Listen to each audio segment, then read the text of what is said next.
ഒന്ന് ഉറങ്ങി എഴുന്നേറ്റപ്പോഴേക്കും ശരീരത്തിന് വന്നിരിക്കുന്ന മാറ്റം കണ്ട് ഞെട്ടിയ റായിമും ജുവണും ഉറക്കെ നിലവിളിക്കുന്നു. റായിമിന്റെ നിലവിളി കേട്ട് അവിടെ കിടന്ന് ഉറങ്ങുകയായിരുന്ന ഓസ്കാർ ഞെട്ടി ഉണരുന്നുണ്ട്.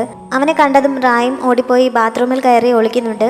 ജുവണം തനിക്ക് എന്താണ് സംഭവിച്ചതെന്ന് അറിയാതെ ആകെ അമ്പരന്ന് നിൽക്കുകയാണ്.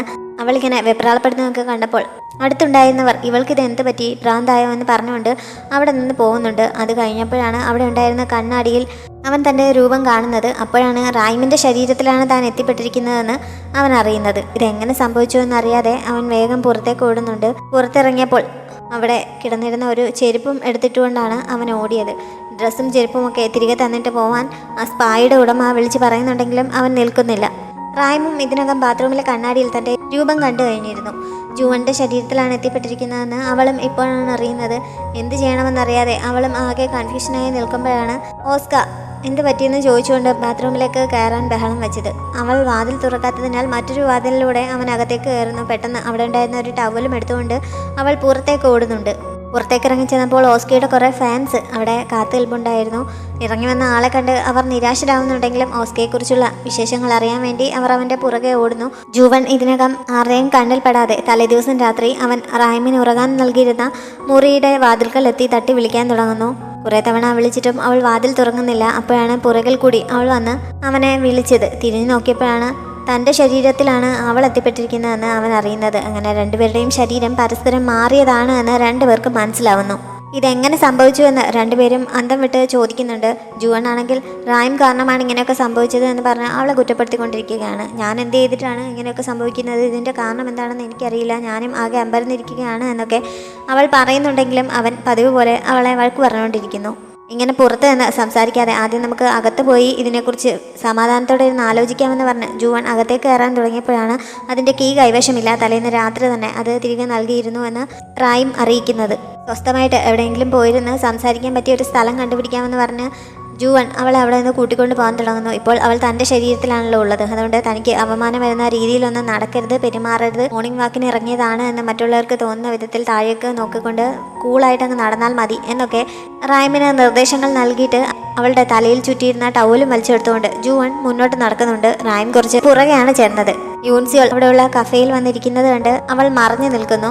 എന്തായാലും അവൾ തനിക്ക് ചാൻസ് തരാൻ പോകുന്നില്ല. ഈ അവസരം മുതലെടുത്ത് അവൾക്കിട്ടൊരു പണി കൊടുത്താലോ എന്നൊക്കെ റായിം ചിന്തിക്കുന്നുണ്ട്.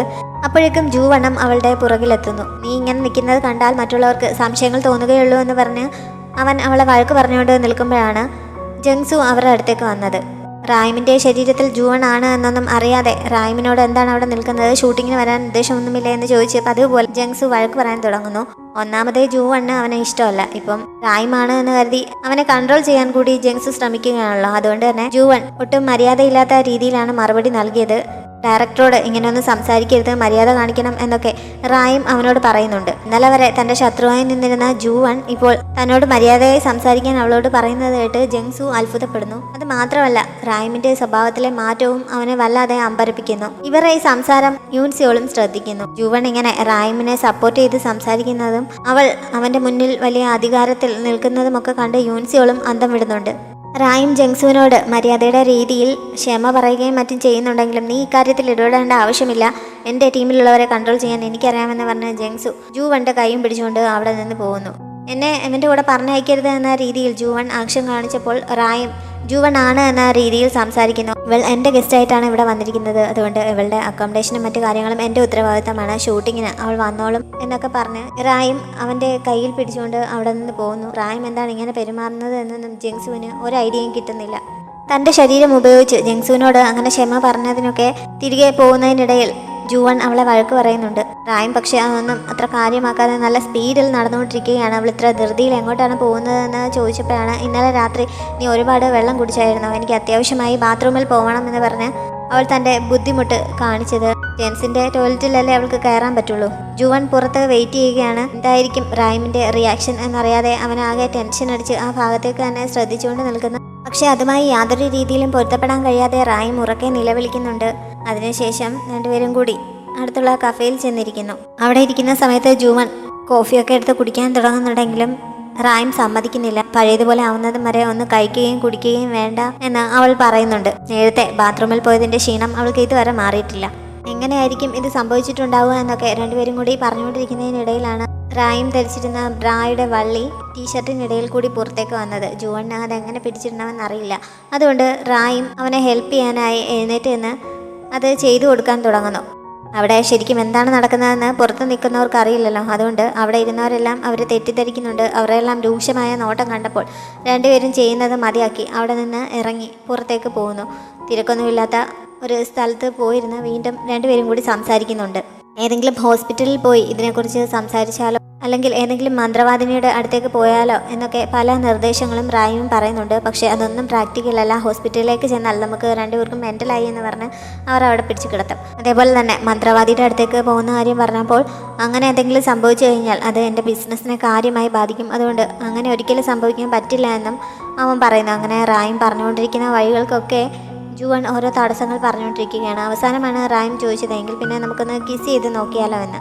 സിനിമയിലൊക്കെ അങ്ങനെ ചില മിറക്കൾ സംഭവിക്കാറുണ്ടല്ലോ. അതുകൊണ്ട് ജുവണും അത് സമ്മതിക്കുന്നു. ചെറുതായിട്ടൊന്ന് കിസ് ചെയ്താൽ മതിയോ അതോ ഡീപ്പായിട്ടുള്ള കിസ് വേണോ എന്ന കാര്യത്തിലും സംശയമാവുന്നുണ്ട്. എന്തായാലും ട്രൈ ചെയ്ത് നോക്കാമെന്ന് പറഞ്ഞ് അവനോട് കണ്ണടച്ചിരിക്കാൻ പറഞ്ഞിട്ട് റായും തന്നെയാണ് ആദ്യം കിസ് ചെയ്തത്. അവൾ ജസ്റ്റ് ഒന്ന് കിസ് ചെയ്തിട്ട് മാറുന്നു. പക്ഷേ പ്രത്യേകിച്ച് ഒന്നും സംഭവിക്കുന്നില്ല. എല്ലാം പഴയതുപോലെ തന്നെ.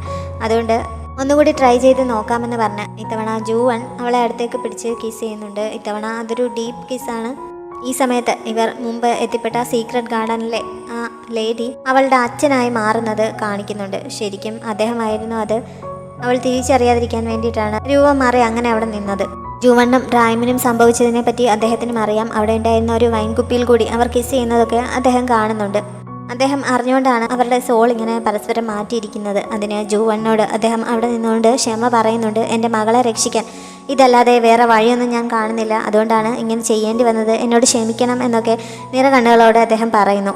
കിസ് ചെയ്തുകൊണ്ടിരുന്ന റായ്മും ജുവണും ഈ സമയം കിസ് ശരിക്കും ആസ്വദിക്കാൻ തുടങ്ങിയിരുന്നു. കുറച്ച് കഴിഞ്ഞപ്പോൾ ബോധം വന്നതുപോലെ ജുവൺ പെട്ടെന്ന് പിന്മാറുന്നുണ്ട്.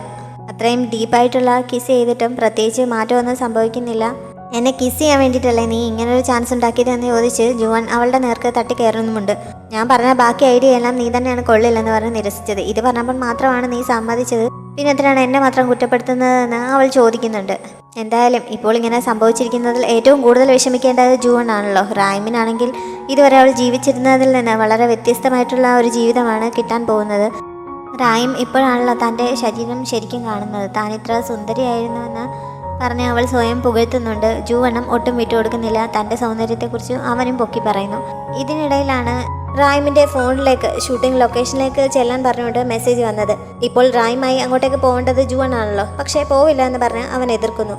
അവൻ പോകാൻ തയ്യാറായില്ലെങ്കിൽ തൻ്റെ ജോലി പോകുമെന്ന് അവൾ പറയുന്നുണ്ടെങ്കിലും അതൊന്നും ഒരു പ്രശ്നമേ അല്ല. ഇപ്പോഴത്തെ സിറ്റുവേഷനിൽ ഈ പ്രശ്നം എങ്ങനെ പരിഹരിക്കാമെന്നാണ് ആദ്യം നോക്കേണ്ടത്. അല്ലാതെ ഷൂട്ടിങ്ങിനൊന്നും പോകാൻ സമയമില്ല എന്ന് പറഞ്ഞ് അവൻ എതിർത്തുകൊണ്ട് നിൽക്കുകയാണ്. അവൻ പോയില്ലെങ്കിൽ യൂൻസോളിൻ്റെ അടുത്ത് ചെന്ന് അവനാണ് എന്ന രീതിയിൽ അവരുടെ വിവാഹത്തിന് സമ്മതമാണ് എന്ന് പറഞ്ഞ് സംസാരിക്കുമെന്ന് പറഞ്ഞ് റായും ഭീഷണിപ്പെടുത്തുന്നു. അതോടെ ജുവൺ പോകാമെന്ന് സമ്മതിക്കുന്നുണ്ട്. പക്ഷെ പോകുന്നതിന് മുമ്പ് ഡ്രസ്സ് ചേഞ്ച് ചെയ്യണമല്ലോ.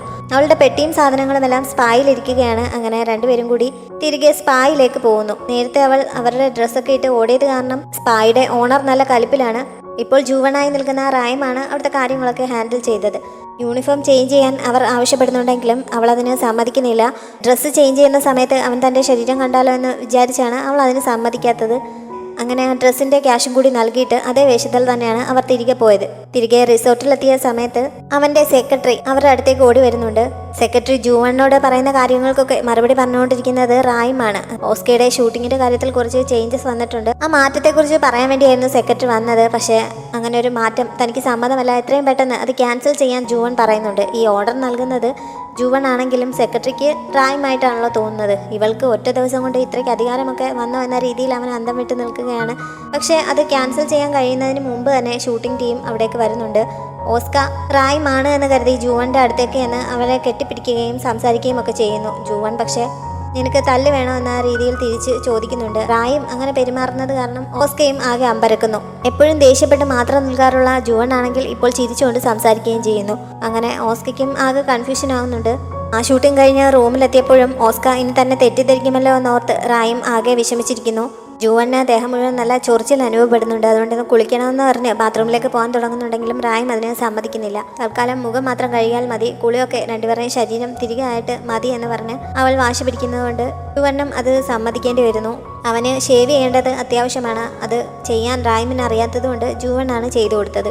അതേപോലെ തന്നെ ജൂവൻ ഡ്രസ്സ് ചേഞ്ച് ചെയ്യുന്ന സമയത്ത് അടിയിലിടുന്ന വസ്ത്രങ്ങളൊക്കെ എങ്ങനെയാണ് ധരിക്കേണ്ടത് എന്ന് റായും അവിടെ ഇരുന്ന് കാണിച്ചു കൊടുക്കുന്നു.